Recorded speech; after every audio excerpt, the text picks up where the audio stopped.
کریم ہے، ہم اس اللہ کا کہنا نہ مانیں، ہر ایک کو سمجھائیں، فضائل بتا بتا کر ان کو مسجد میں لائیں، مسجدیں بھر دیں۔ من غدا الى المسجد او راح اعد اللہ له فی الجنت نزلا کلما غدا او راح، جو صبح کو مسجد میں گیا یا شام کو، اللہ پاک قیامت کے دن اس کے لیے اتنی ہی مہمانیاں تیار کرے گا جتنی مرتبہ یہ بندہ صبح کو مسجد میں گیا، جتنی مرتبہ شام کو۔ نبی علیہ السلام سے پوچھا گیا، ابو الدرداء رضی اللہ عنہ کہتے ہیں نبی علیہ السلام سے پوچھا گیا آپ اپنی امت کو باقی امتوں میں سے کیسے پہچانو گے؟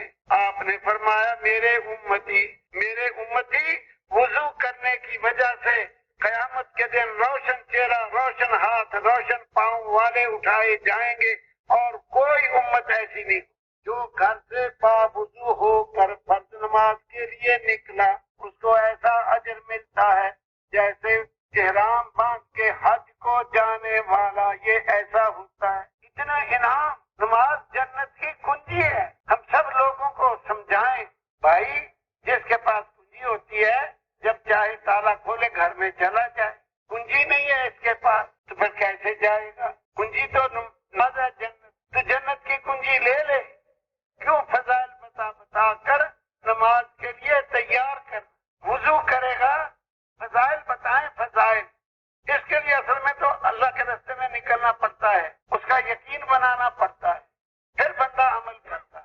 فضائل بتائیں، جو شخص وضو کر کے آسمانوں کو دیکھ کر دوسرا کلمہ پڑھ لے، اشہد اللہ الہ الا اللہ وحدہ لا شریک لہ واشہد ان محمدا عبدہ ورسولہ، اتنا کہہ لیا، اس کے لیے 8 دروازے آسمانوں کے کھل جاتے ہیں، جس دروازے سے مرضی جائے۔ اب ان سب کو سمجھانا کہ تیرے لیے 8 دروازے کھل سکتے ہیں، تیرے لیے مرتے ہی جنت، روح نکلے اور جنت، آسان عمل ہے۔ جس نے فرضوں کے بعد آیت الکرسی پڑھی اس کے جنت میں جانے میں صرف مرنے کی دیر ہے، اس کی قبر ہی جنت کا باغ بن جائے گی، روضۃ من ریاض الجنہ بن جائے، مرا اور گیا جنت۔ ان سارے بے نمازیوں کو ایسی باتیں سمجھا کر، ایمان کی مجلسوں میں بٹھا کر، ایک دن مرنا ہے، موت سے پہلے موت کی تیاری کرنی ہے، اگر دنیا ہی میں لگے رہے پھر موت کے بڑا افسوس ہو، وہ وقت ہاتھ سے نکل گیا ہوگا۔ عبد الملک بن مروان موت کے وقت بادشاہ تھا، سارے عرب ممالک ایک ہی حکومت تھی اور سب کا یہ بادشاہ تھا۔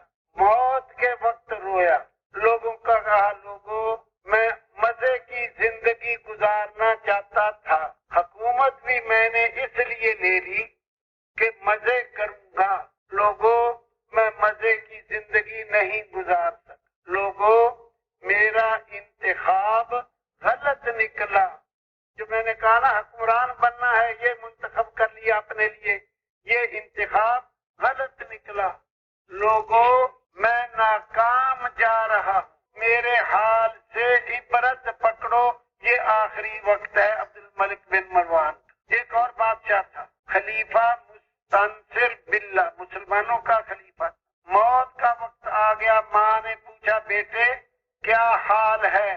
رو پڑا، کہتا ہے اماں میرے ہاتھ سے دنیا بھی نکل گئی، آخرت بھی نکل گئی، رویا، بس اتنا ہی کہا، میرے ہاتھ سے دنیا بھی گئی آخرت بھی گئی، نہ میں دنیا کا رہا نہ آخرت۔ دنیا کیسے نکل گئی؟ وہ میں عرض کرتا ہوں، مال بڑا جمع کیا، سونا چاندی ہیرے جواہرات یاقوت موتی اور یہ درم دینار، کمرے بھر لیے، پہلے نوٹ نہیں ہوتے تھے، یہ خزانے ہوتے، کمرے بھر لیے، اب آ گئی موت، اب یہ جا رہا قبر میں اور یہ بھرے ہوئے کمروں کو کیا کرے؟ ہاتھ سے نکل گئے یا رہ گئے؟ بول کے بتاؤ، نکل گئے۔ اب آخرت کیسے نکل گئی؟